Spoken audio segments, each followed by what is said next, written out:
কোরবানি কার উপর ওয়াজিব হয়? কি পরিমাণ সম্পদ থাকলে কোরবানি করতে হয়?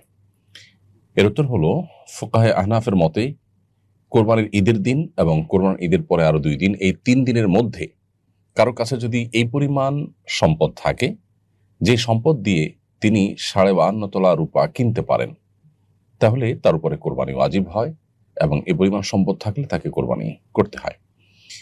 ৫২.৫ তোলা রূপা কেনার মতো যে অর্থ, সেটা ঠিক কত টাকা?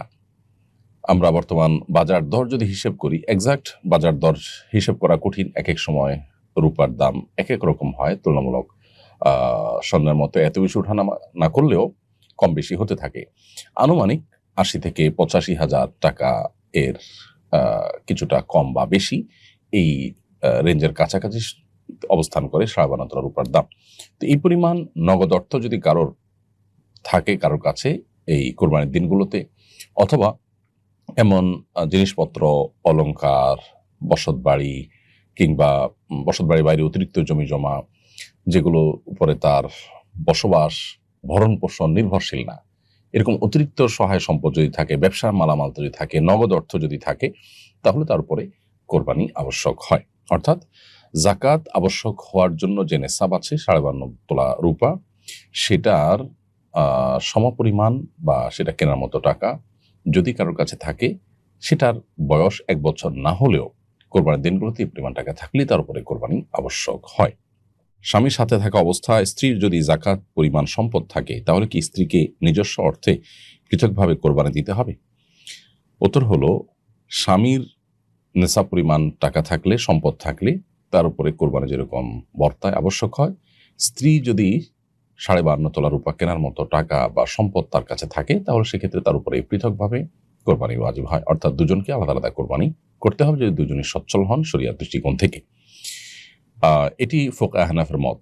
অবশ্য ফোকাহে হাম্বলি তথা সৌদি আরবের বর্তমান উলামা ইকরাম তারা বলেন যে একটা পরিবারের মূল কর্তা যিনি, তার উপরে কোরবানি আবশ্যক হলে তিনি কোরবানি দিলে পরিবারের অন্য সদস্যের তরফ থেকে কোরবানি আদায় হয়ে যাবে। কারণ কোনো কোনো হাদিসে প্রত্যেক ফ্যামিলির উপরে, পরিবার উপর একটি করে কোরবানি আবশ্যক, এরকম কথা বর্ণিত হয়েছে।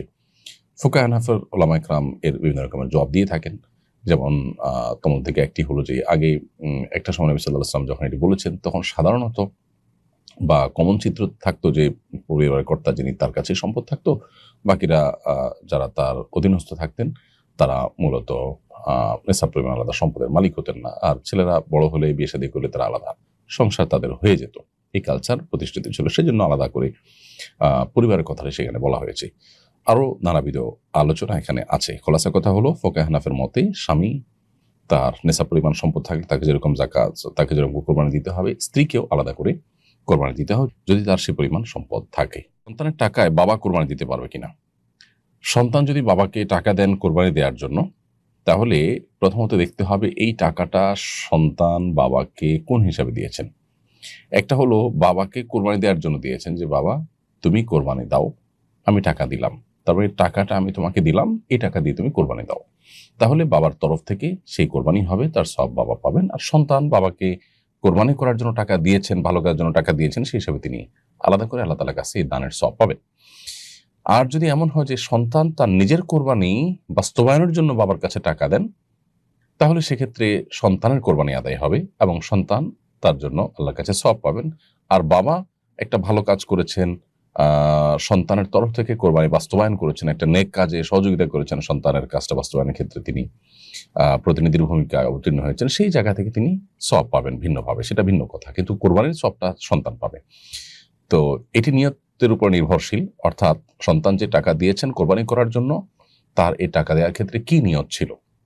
বাবার তরফ থেকে কোরবানি দেওয়ার জন্য যদি হয়, তাহলে বাবাকে বলে দিবে যে বাবা কোরবানিটা তোমার তরফ থেকে হবে, টাকাটা আমি দিলাম। আর যদি সন্তান নিজের তরফ থেকে হয়, তাহলে সেটাও তাকে তার নিয়তটাকে স্পষ্ট করতে হবে, তার নিয়ত সেরকম ফিক্স থাকতে হবে যে না, আমার কোরবানি, জাস্ট বাবাকে বললাম যে বাবা তুমি জবে করে কোরবানি বাস্তবায়ন করে দাও। অনেক ক্ষেত্রে এই বিষয়গুলো অস্পষ্ট থাকে, যার কারণে কিছুটা জটিলতা তৈরি হয়। অতএব এটি নির্ভর করে নিয়তের উপরে। অন্যের দেওয়া টাকায় কোরবানি করলে কোরবানি সহি হবে কিনা? অন্য কেউ যদি আপনাকে কোরবানি করার জন্য টাকা দেয়, তাহলে সেক্ষেত্রে সেই টাকা দিয়ে আপনি পশু কিনে কোরবানি করলেন, অথবা আপনাকে অন্য কেউ একটা পশু দিল কোরবানি করার জন্য, সেটা আপনি কোরবানি করলেন। অবশ্যই আপনার সেই কোরবানি বিশুদ্ধ হয়ে যাবে। কোরবানি নিজের টাকাতেই করতে হবে এমন কোনো বাধ্যবাধকতা নেই। আপনাকে আপনার ভাই, আপনার বন্ধু, পরিবারের কেউ একটা গরুর টাকা, একটা ছাগলের টাকা দিয়ে দিল, বলল এটা তুমি কোরবানি করিও। মানে আপনি আপনার ইবাদতটা করবেন, তিনি আপনাকে সহযোগিতা করলেন। আপনাকে টাকার মালিক বানায় দিলেন বা পশু মালিক বানায় দিলেন, কোরবানির জন্য দিলেন, আপনি সেটা আপনার নিজের তরফ থেকে কোরবানি করতে পারেন। কোনো অসুবিধা নেই। অন্যের দেওয়া টাকা বা অন্যের দেওয়া পশু দিয়ে কোরবানি করা যায়। কিন্তু অন্যের দেওয়া টাকা বা পশুটা যদি আপনার তার কাছ থেকে একরকম জোরপূর্বক আদায় করা হয় বা যে যৌতুক ইত্যাদির মতো করে আদায় করা হয়, তাহলে সেটা তো ভিন্ন কারণে গুনাহের বিষয় হবে।